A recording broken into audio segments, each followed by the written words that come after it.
এখন তো রোজ আমি আর আমার এই দাদার মেয়ে সকাল সকাল হাঁটতে চলে যাই। আর সকালের ওয়েদারটা এত ভালো লাগে, আর আজকে সূর্যটা যেন অন্যরকমই লাগছিল। দুপুরে আজকে বানিয়েছিলাম খিচুড়ি, কারণ বাইরের জোর বৃষ্টি হচ্ছে। বেগুনি বানিয়েছিলাম, আর এটা টমেটোর চপ, বেশ ভালো লাগে খেতে। আর খিচুড়ির সাথে একটু লেবুও নিয়ে নিয়েছিলাম। আর রথ বানানোর প্রস্তুতি তোমাদের কত দূর হলো জানিও। এইটা হচ্ছে পুচকি রথ, পুচকেদের জন্য। আর বড়দের দেওয়ার তো হচ্ছে। আর এই রথটা দেখো খুব সুন্দর করে বানিয়েছে এই স্টুডেন্টটা, আমার এক দাদার মেয়ে, খুব সুন্দর লাগছে। আর এটা হচ্ছে বড়দের রথ, কী দিয়ে বানিয়েছে বলো তো একটু।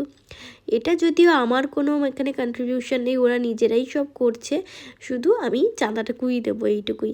খুব সুন্দর করে বানিয়েছে, আর অনেক কষ্টও হয়েছে এটা। দুপুরবেলা মানে বিকেলবেলা পুজো হয়েছিল কাকুর বাড়িতে, সবাই মিলে প্রসাদ খাচ্ছে। আর রাত্রে আমি প্রসাদ খেলাম শীতলা মায়ের ভোগ। আর এবছরের প্রথম কাঁঠালটা খেলাম, বেশ ভালো লাগলো।